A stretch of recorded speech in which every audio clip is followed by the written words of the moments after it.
The air on the biosphere deck was always still. It smelled of damp soil and something sweet, like honey mixed with metal. Jean held his daughter Yuna's hand as they walked along the polished path. All around them, the famous gardens of the Galactic Council Superdreadnought reached toward the curved ceiling high above. This was a place of peace, they said. A place for all species to admire beauty together. But Jean felt the stares. He always felt them. His human body, with its strong bones and steady warmth, was different. To many here, humans were creatures from a nightmare world. A death world they called Earth. Gravity a bit too strong. Weather a bit too wild. Animals a bit too eager to fight. It made humans tough. It also made them watched. Appa, look at that one, Yuna whispered, her voice full of wonder. She pointed at a cluster of flowers that seemed to be made of pale blue glass. Their stems were clear and thin, and their petals shimmered with inner light. They're called spire blossoms, Jean said softly. He was a xenobiologist.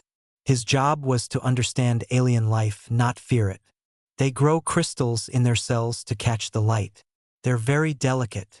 They're beautiful, Yuna said, her eyes wide. She took a small step closer to the edge of the path, careful not to touch the low barrier. Jean smiled. She had his curiosity. He was glad they could have this moment away from the tense meetings and quiet insults. From across a small bridge, a pair of eyes watched them. Officer Vaila of the Kariti Imperium stood straight and still. Her skin was a smooth gray, like a stone, and her long neck allowed her to look down upon most other species. The Kariti were old, proud, and saw order as the highest virtue. Humans, to Vaila, were chaos made flesh. Their presence in this perfect garden was a stain. She saw the child move. She saw the human's rough, organic boot near the pristine path. A feeling of deep dislike settled in her chest. Deathworlders did not belong here. They broke things without knowing. Yuna leaned a little further, trying to see how the light from the fake sun made rainbows inside a flower. Her foot slipped on a patch of moisture from the misting systems. With a small gasp, she stumbled forward. Her small hand shot out to steady herself. Her fingers brushed, feather-light, against the stem of the nearest spire blossom. The flower did not break. It did not crack. It merely swayed, its crystalline petals ringing with a soft, chiming sound. But the sound was enough. Officer Vaila moved. Her long legs covered the distance quickly, the hard tips of her feet clicking on the path. Jean looked up, his body shifting instantly between his daughter and the approaching alien. He saw the anger in Vaila's large, dark eyes. "You!" Vaila's voice came first from her own throat, a series of sharp clicks, then a moment later from the translator box on her chest. The words were flat and cold. "Death world carelessness. This garden is not for your kind's rough play." Jean kept his voice calm and low. He put his hands up, palms open, a gesture he hoped was still universal for no threat. "Officer, it was an accident. The path was wet. She only touched it. No harm was done.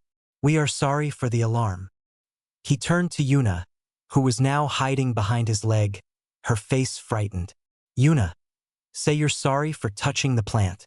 Yuna peeked out. "I'm sorry," she whispered. Vaila did not even look at the child.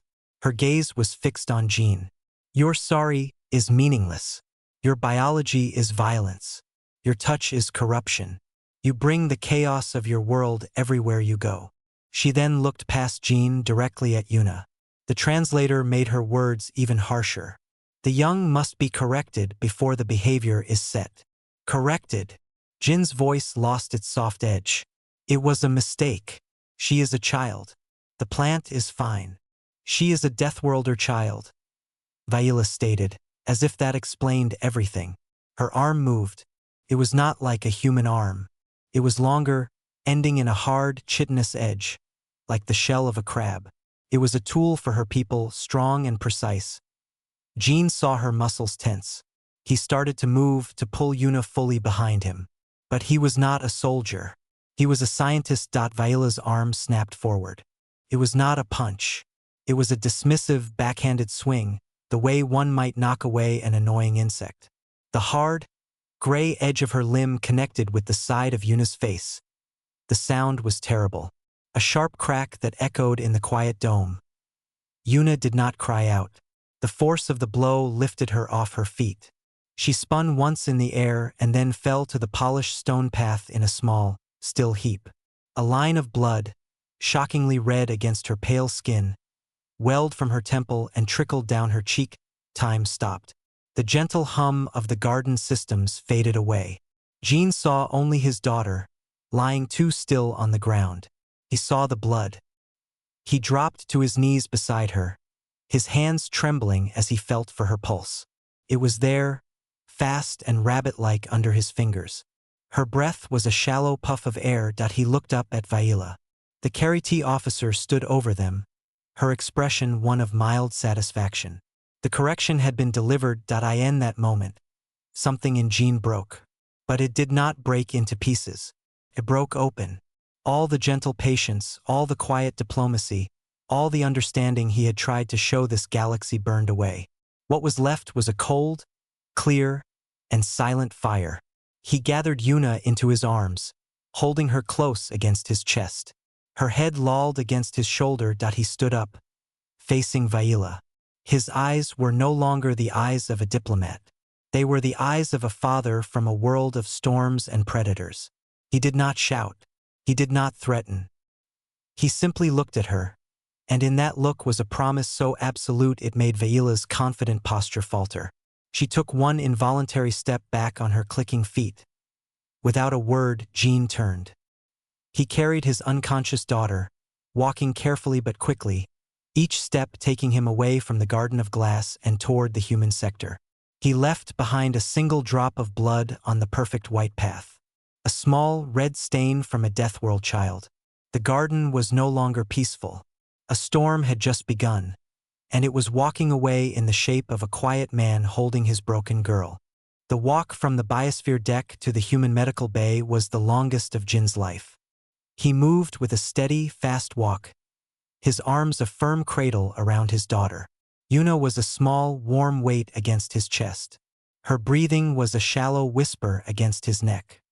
He could feel the wet heat of her blood soaking into the shoulder of his shirt. Each drop felt like a burning accusation. People moved out of his way. Other alien species, with their many eyes and strange shapes, took one look at his face and parted before him.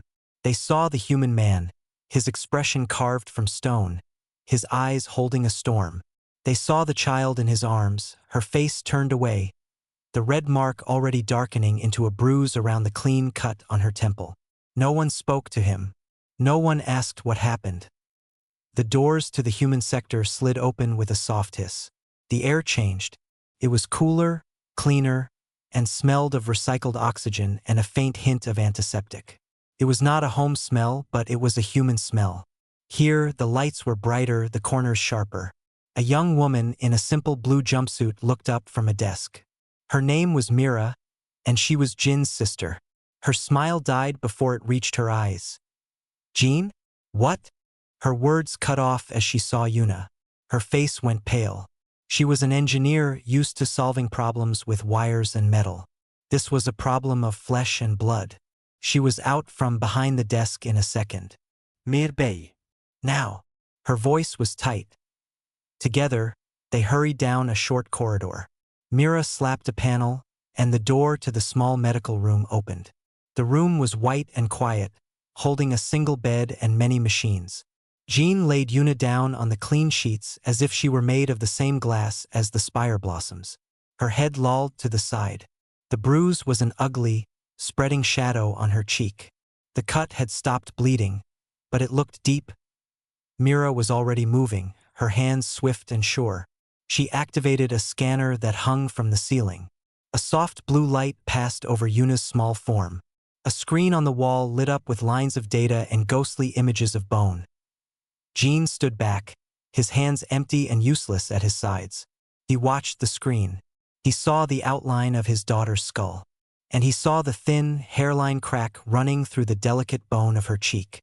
The words on the screen were simple: facial fracture. Mild concussion. A concussion. A fractured cheekbone. For touching a flower. The cold fire inside Jean burned hotter, but it did not spread. It concentrated into a single, hard point in his chest.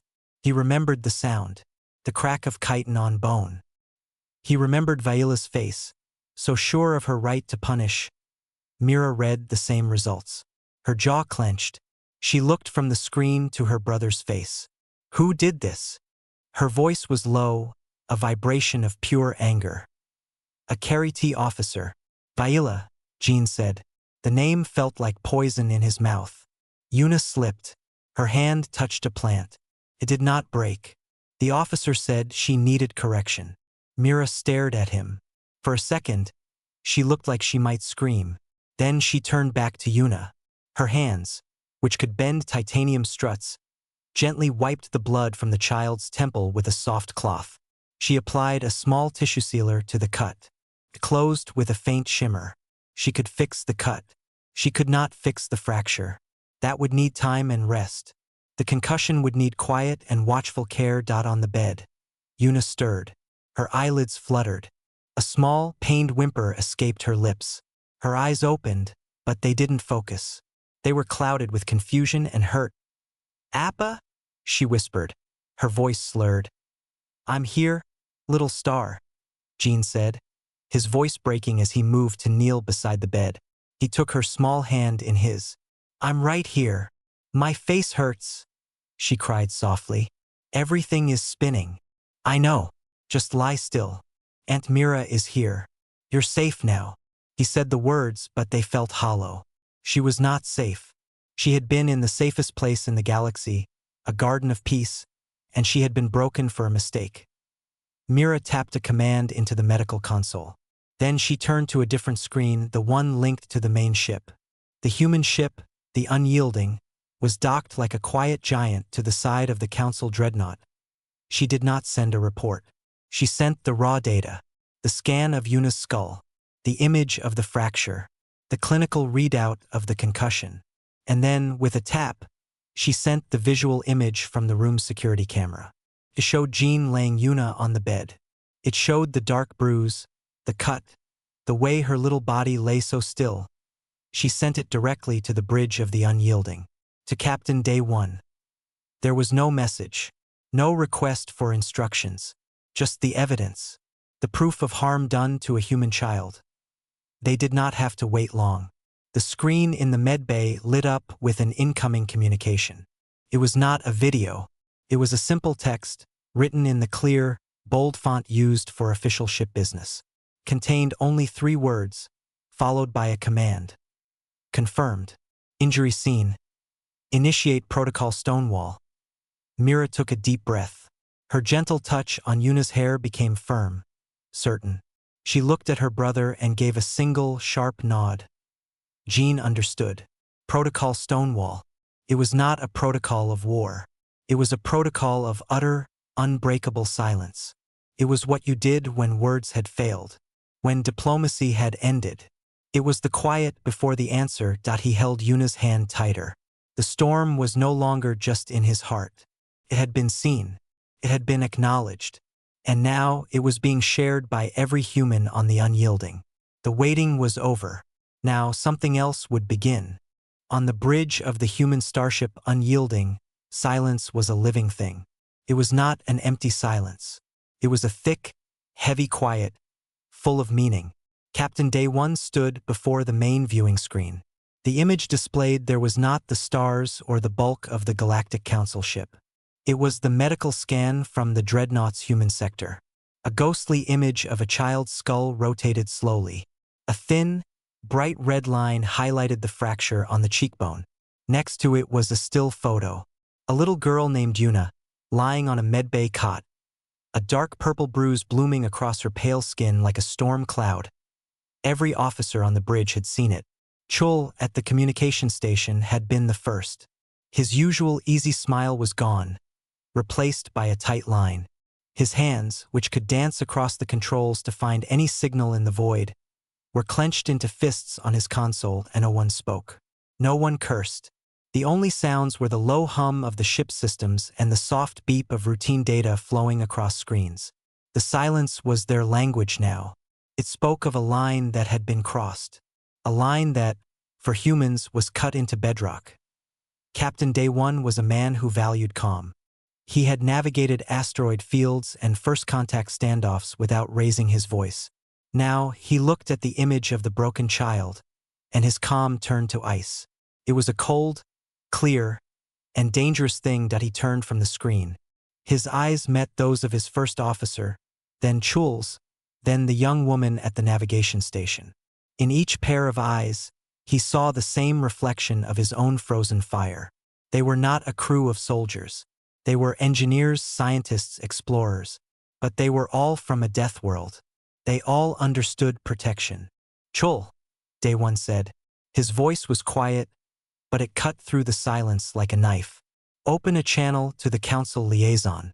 Audio only. Use the formal prefix." Chul gave a sharp nod. His fingers moved, precise and quick. "Channel open, Captain." Day One did not sit in his command chair. He stood in the center of the bridge, hands behind his back. "This is Captain Day One of the Earth vessel unyielding to Galactic Council liaison. We have a critical incident involving a human child under diplomatic protection. We request an immediate convening of the Senior Diplomatic Council, with the Carry-T delegation present. The subject is the assault of a minor by a Carry-T officer. We will transmit evidence." He paused. The silence from the other end of the line was expectant, maybe confused. Day One finished, his voice dropping even lower, becoming flat. "Failure to convene will be considered an act of complicity. Unyielding out." He made a cutting motion with his hand. Chul closed the channel. There was no outburst, no discussion. The crew had their orders. The request was not a request. It was a statement of what would happen next. In the engineering decks, Mira had already arrived from the medical bay. Her face was set like stone. She went straight to a senior engineer, a man named Tejo, who was checking the power relays to the docking clamps. "We are on protocol Stonewall," she said, her voice low. Tejo looked up. He had seen the image on the engineering feed. He simply nodded. "What do you need?" "The primary docking clamps. I need a stress simulation. Not for staying connected. For a sudden, violent disconnect. I need to know what would break first, our hull or their docking arm." Tejo didn't question it. He turned to his console, his fingers flying. Data streams changed. The simulation was not standard procedure. It was the kind of thing you ran for disaster planning. Mira moved to another station. She called up the schematics for the ship's point defense lasers. These were small, fast weapons designed to destroy incoming debris or missiles. They were not for attacking a capital ship. But she began running a different kind of diagnostic. She calculated focal points. She looked at the Council ship's external sensor arrays, its communication spines, the delicate piping along its hull that carried optical data. She was not aiming to destroy. She was learning how to blind, to deafen, to make a point. Back on the bridge, the response from the Council came. Ambassador Kale of the Carry-T appeared on screen. He was old, his gray skin lined with wrinkles of age and, perhaps, wisdom. He looked troubled. "Captain Day One," Kale said, his translator voice smooth. "We have received your disturbing news. The Carry-T Imperium does not condone harm to children. There appears to have been a misunderstanding. Officer Vaila was enforcing preservation statutes. We are prepared to discuss reparations for the child's distress." Day One listened. He heard the words. Misunderstanding, statutes, distress. He did not hear the words. Crime, assault, justice. "Ambassador Kale," Day One said. His tone was polite, but there was no warmth in it. It was the polite tone of a man reading a death sentence. "Your officer fractured a 10-year-old girl's skull and gave her a concussion for touching a flower. There is no misunderstanding. There is only the act and its result.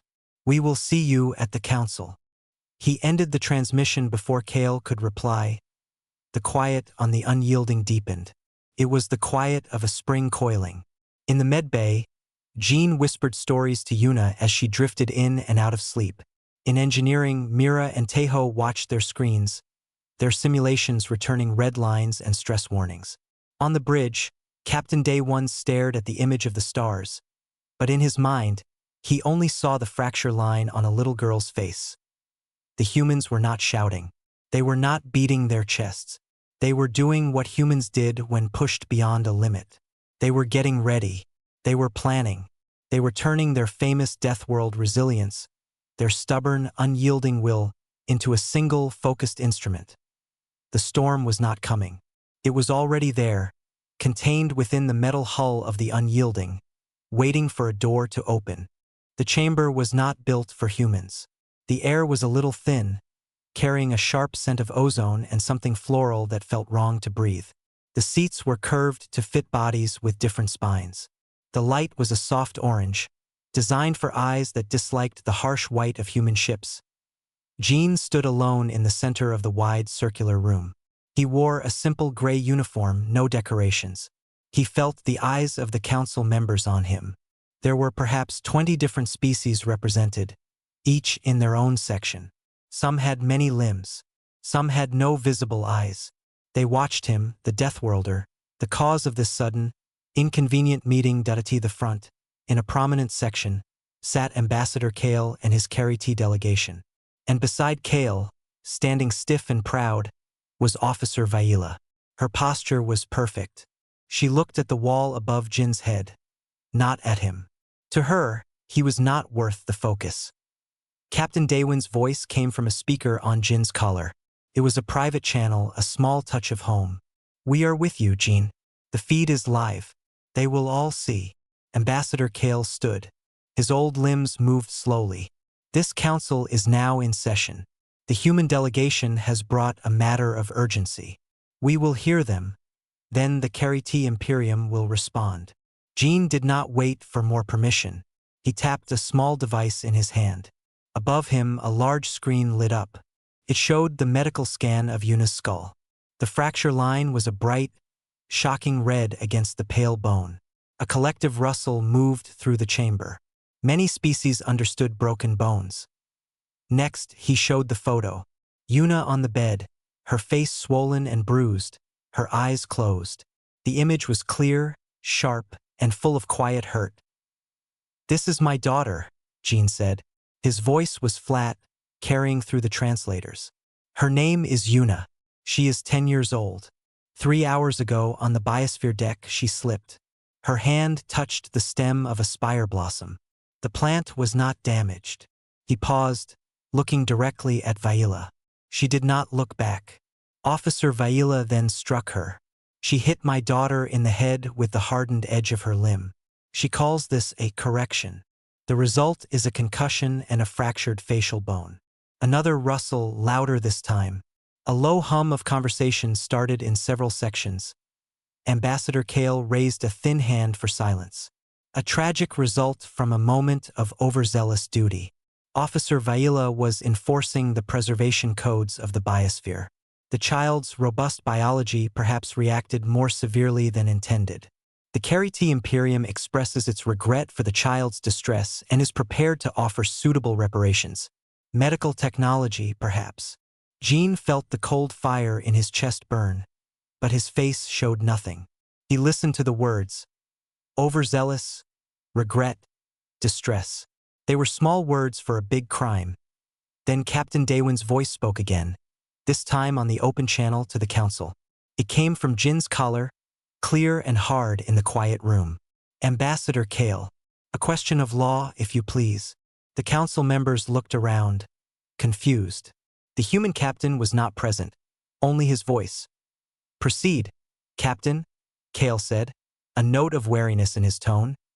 "By the legal code of the Carity Imperium," Daywin's voice asked, each word precise, "what is the penalty for a security officer who willfully causes grave physical harm to the child of an accredited diplomatic envoy?" The question hung in the orange-lit air. It was a specific, direct question. It cut through the talk of regret and reparations. It was a question about law and consequence. Kale was silent for a long moment. He looked uncomfortable. He knew the answer. Every Carity in the room knew the answer. Vaila's proud stance stiffened even more. "The Carity legal code is complex in such matters," Kale began. The code is clear, Ambassador. Daywin's voice interrupted, polite but unyielding. I have read it. What is the penalty? Kale's shoulders sagged slightly. For a willful act causing grave harm to a protected person, the penalty is death. Or lifelong exile. He hurried to add more. But this is not a Carity court. This is a Galactic Council vessel. Galactic law, which values peace and reconciliation, supersedes here. We are governed by council protocols, not the harsh laws of a single species. On the Unyielding's bridge, Captain Day One listened. He saw the answer on the screen before him. He saw Kale admit the law, then hide behind another one. He saw Viola still unrepentant. He saw Jean, standing alone, waiting. Daywin's face showed no anger. It showed a kind of sad understanding. They had given their answer. They had chosen to hide. He leaned toward his microphone. His voice was calm, final, and it filled the council chamber on the dreadnought. Thank you for the clarification, Ambassador. You have stated that the Carity law for this crime is death. You have also stated you will not follow your own law. You choose instead to offer reparations for my niece's broken face. He let those words sink in. The chamber was utterly still. Then understand this, Day One continued. Humanity, as of this moment, formally withdraws from the jurisdiction of Galactic Council law for this specific incident. We do not recognize your authority here. We will seek resolution under human law. The transmission is ended. The speaker on Jin's collar gave one soft click and went silent. I in the council chamber. There was a moment of pure confusion. Then, noise erupted. Voices chattered in many tongues. Kale was speaking, trying to regain control. His words lost in the din. Jean did not listen. He simply turned his back on the shouting council, on Kale, on Viola. He walked to the chamber's large door. It slid open for him. He stepped through without looking back. He walked down the corridor, back toward the human sector. Behind him, in the chamber, chaos grew. But ahead of him, there was only quiet purpose. The talking was done. His people had spoken. Now they would act. The quiet on the Unyielding changed. It was no longer the quiet of waiting. It was the quiet of a machine powering up. It was a deep, vibrating hum felt in the bones, not heard in the ears. Captain Day One stood on his bridge. He had given his answer to the council. Now he would give them his question. On the view screen, the massive bulk of the Galactic Council superdreadnought filled the view. It was a city of metal and light, connected to the smaller human ship by a long, spindly docking tube and 3 massive clamps. The clamps were like the fists of a giant, holding the Unyielding tight against the bigger ship's side. Engineering, Day One said, his voice calm. Myra's voice came back, clear and sharp. Engineering ready, Captain. Initiate primary separation. Standard release. Aye, Captain. Initiating standard release. On the bridge of the council ship, the Carity officer at the docking control saw the request. It was a simple, routine signal. The human ship wished to undock. He was annoyed. There was a crisis brewing, and now the humans were leaving? He processed the command. He sent the electronic release order to the clamps. The status light turned green. The clamps should have opened. They did not move. The officer frowned. He sent the command again. The light stayed green, but the clamps remained locked. He called maintenance. On the Unyielding, Mira watched her screen. She had bypassed the release circuits 2 hours ago. The clamps would not open on the council's command. They would only open on hers. Clamps are unresponsive to their control, Captain, she reported. They are locked by our override. Day One gave a small nod. Thank you, Mira. Stand by. He turned to Chul at the comm station. Broadcast our demand. On all general frequencies. Make sure every ship in the area hears it. Chul worked his console. Then he looked up. Live, Captain. Day One leaned forward slightly, as if speaking to the dreadnought itself. Galactic Council vessel. This is Captain Day One of the Unyielding. You are holding the individual who committed a capital crime against a human child. You have refused to deliver her to justice under your own laws. You now have 1 human minute to surrender Officer Viola to our custody. There will be no further discussion. Silence from the dreadnought. No response. On the council ship's bridge, Ambassador Kale had just arrived. Flustered, he heard the demand.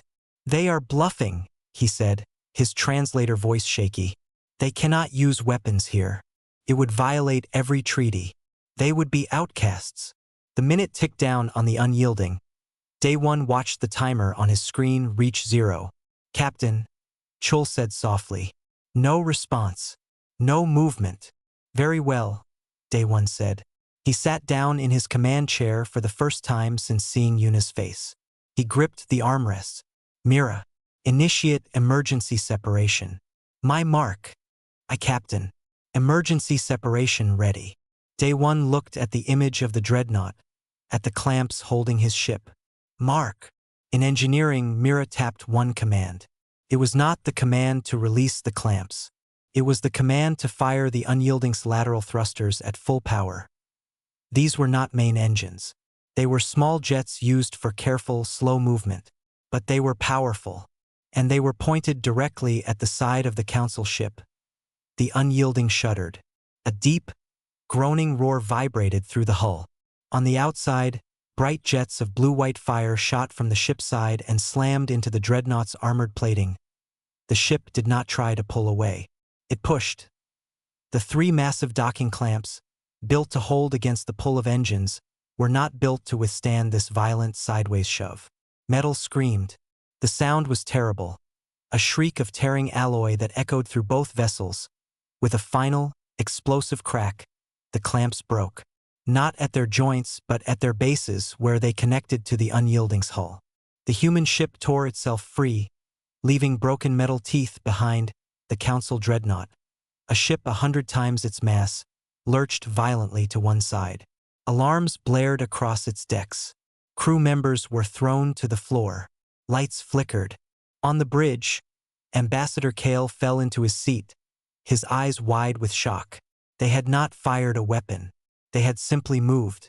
And in moving, they had caused more damage than a laser blast. The unyielding floated free now, a kilometer away. Turned slowly, like a predator circling. Its front, where the main mass driver was housed, pointed not at the bridge or the engines of the dreadnought, but at its long, slender middle. On the dreadnought, the main viewing screen flickered. Then it changed. Every screen on the ship, in every room, on every bridge, and in every hallway, changed at once. The alarm codes and sensor data vanished. In their place was a single, clear, live image. It was Yuna. She was in the medbay, awake now. Her face was turned toward the camera. The bruise was a dark, ugly map of purple and yellow across her cheek and eye. Her small face was pale, her eyes tired and confused.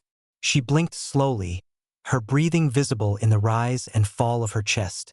It was a silent, powerful image of harm done. It was on every screen. In engineering, in the gardens, in the council chamber. Everyone saw the human child's broken face. Then, Chul's voice came over the same channel, calm and clear, entering every speaker on the dreadnought. You have our child's face in your eyes, he said. You have our demand. You have 1 minute to comply, or we will cut the head from your ship. On the unyielding's bridge, Jean now stood beside Captain Day 1. He watched the timer start again. He was not a soldier. He was a father. And he watched the numbers fall, his heart as hard and cold as space. The great dreadnought was silent, but it was not calm. It was the silence of a creature holding its breath. On every screen, in every corridor and room, the image of the human child stared out. Her bruised face was a quiet accusation that no one could escape. On the bridge, the Carry-T officers stared at their main view screen, now showing the same image as everywhere else. Ambassador Kale felt a cold dread seeping into his bones. He had thought he understood humans. He thought they were loud, emotional, and ultimately bound by rules. He was wrong. These humans were quiet, precise, and had just broken the most fundamental rule of docked ships. They had declared their own rules. The timer on the screen ticked down. 50 seconds. They are insane, a junior officer chirped, his translator skipping with panic. They will not fire on a council ship. It is suicide. Kale looked at the image of Yuna. He looked at the ugly fracture of color on her skin. He thought of Vaila's report, a necessary correction. He thought of the human captain's question about Karite law. Death. He finally understood. This was not a negotiation. This was a choice. The humans had made theirs. They would rather become monsters in the galaxy's eyes than let this act stand. They would rather die than let the person who broke their child go free. Where is Officer Vaila? Kale's voice was a dry whisper. In her quarters, Ambassador, another officer said.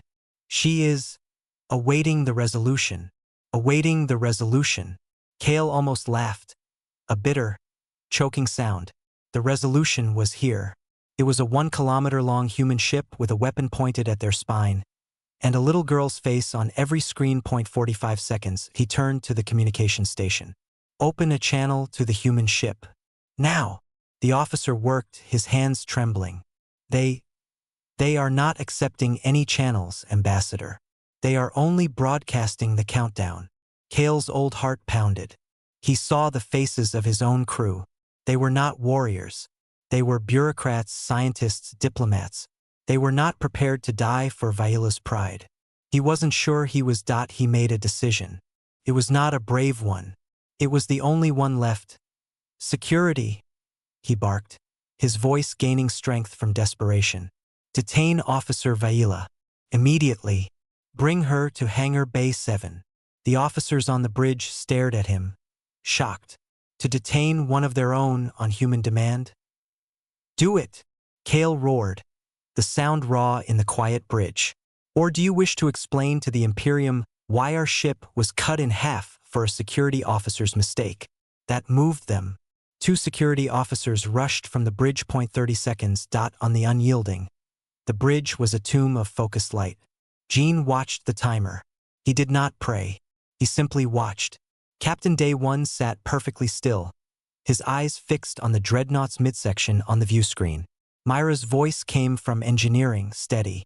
Mass driver is charged and targeted. Their structural spine is locked. On your command. Chul counted down softly. 20 seconds. On the dreadnought, in her neat, orderly quarters, Vaila watched the countdown on her own screen. She felt a strange twisting in her gut. This was not how it was supposed to go. The humans were supposed to accept the reparations. They were supposed to bow to council authority. Their violence was supposed to be chaotic. Not this cold, ticking clock. Her door slid open without warning. 2 Karite security officers stood there. They did not look at her with respect. They looked at her with fear. Officer Vaila, you are detained by order of Ambassador Kale. Come with us. This is an error, she protested, standing tall. The humans are bluffing. They just tore off our docking arm, one officer said flatly. They are not bluffing. Move. They did not let her argue. They took her by her upper limbs and led her, stumbling with indignation, through the corridors. Other crew members saw them pass. No one met her eyes. They all looked away, back to the screens, to the child's face, to the timer now reaching 10 seconds. They shoved her into a small, automated shuttle in Hangar Bay 7.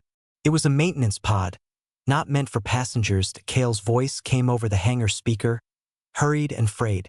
Human vessel. We are releasing the offender. She is in the shuttle. Do not fire. On the unyielding, Chul saw the small craft eject from the dreadnought's side. Captain, we have a launch. Small craft, no weapons. It's drifting toward us. Daywin's eyes flicked to a secondary screen. He saw the shuttle.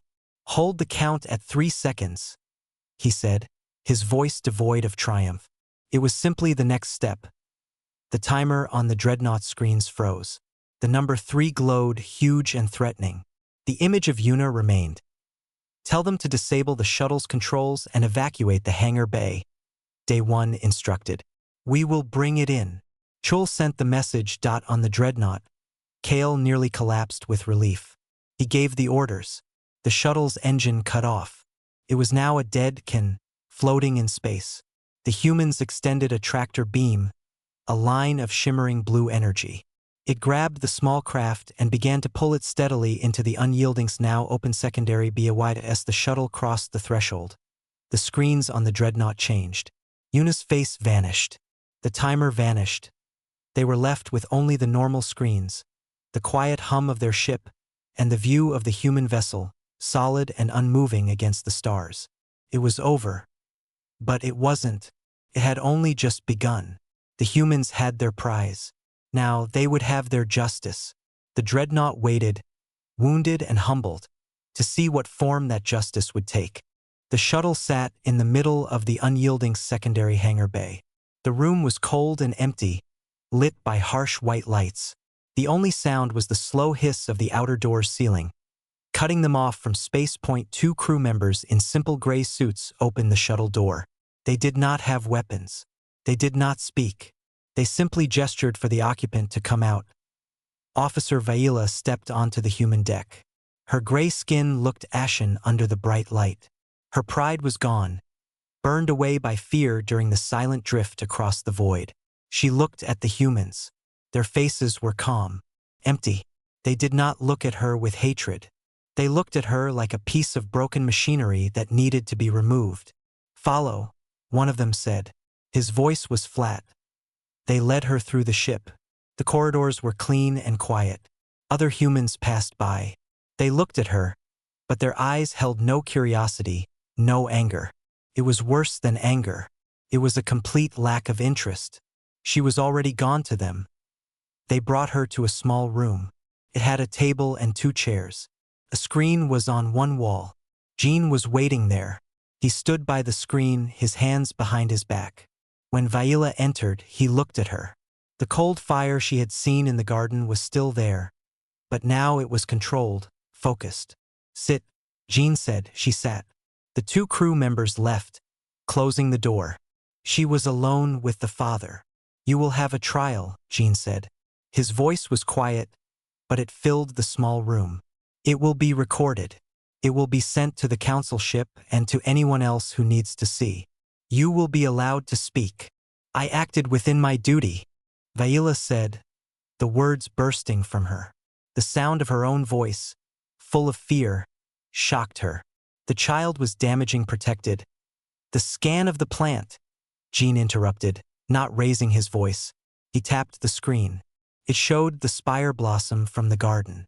A detailed analysis spun next to it. 0 structural damage. Not a cracked cell. He tapped again. The screen changed to show Yuna's medical scan, the red fracture line. "This is the damage that was done." He looked back at her.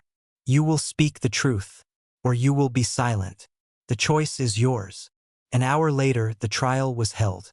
It was not in a grand room. It was in the same small space. Captain Day 1 sat at the table. Jean stood to one side. A record of the events was played. The garden security footage showing Yuna's slip and Vaila's strike, the medical data, Vaila's own initial report calling it a correction. Vaila, when asked for her defense, could only repeat her words about duty and Deathworlders. They sounded small and hollow in the quiet room. Captain Day 1 asked a few simple questions. "Did the child attack you?" "No." "Did she pose a threat to you or others?" "No." "Did the plant require physical protection from her touch?" The law, the plant. Did it break?" Vaila looked down at the table. "No." Day 1 nodded. He looked at the records. He did not confer with anyone. The judgment was clear. "Officer Vaila of the Cariti Imperium," he said, "you are found guilty of the willful assault and grievous bodily harm of a human child under diplomatic protection. The sentence for this crime, under the Human Legal Code adapted for deep space engagements, is death." Vaila's body went rigid. Hearing the word in the sterile room was different than knowing it in law. "The method is pressurized ejection." Day 1 continued, his tone unchanged. "It will be carried out now." The 2 crew members returned. They did not drag her. They simply guided her by the arm, walking her back through the quiet corridors to the hangar bay. This time they went to a different door. An airlock.it was a small, round room with a heavy inner door and a thick window. Beyond the window was only black space and stars. Vaila began to struggle then, a weak, panicked motion. The humans held her without effort. They placed her in the center of the room. They stepped back. Jean stood on the other side of the window, watching. His face showed no pleasure. No revenge. It showed only a terrible, final necessity. The inner door sealed with a solid clang. Viola turned, pounding on the window with her hard limbs. No sound came through. Her mouth was open, screaming silent words. Jean watched for a few seconds. Then he gave a single nod to a crew member beside him. The crew member pressed a button. There was no grand explosion. No laser blast. The outer door of the airlock simply slid open. The air inside rushed out into the void in a silent, violent gust. Viola was pulled off her feet and out into the darkness. For a second, her form was visible, tumbling and freezing. Then she was gone, swallowed by the endless night. The outer door closed. The entire event, from the trial to the ejection, had been recorded. Chul, on the bridge, prepared the final transmission. He attached 2 files. The first was the full recording. The second was a short message, written in the clear, plain text humans used for official matters. He sent it to the Galactic Council Dreadnought, and he broadcast it on a general frequency. On the Dreadnought's bridge, Ambassador Kale and his officers watched the recording in horrified silence. They saw the trial. They heard the sentence. They saw the airlock open. When it was done, the second file opened. Contained no images, only words. Harm our vulnerable and you will be removed. We are Deathworlders. Our love is our fiercest gravity. Do not mistake our patience for weakness. On the screen, the view shifted. It showed the unyielding from the outside. The human ship turned slowly, pointing its nose away from the dreadnought, away from the council hub. Its engines glowed blue, then bright white. Without another word, without a request for permission or a signal of farewell, the human ship accelerated. It moved away, faster and faster, becoming a small point of light against the stars. Then it was gone, leaving only the memory of a little girl's bruised face and the cold, empty space where justice had been done. The dreadnought hung in the silence, forever changed.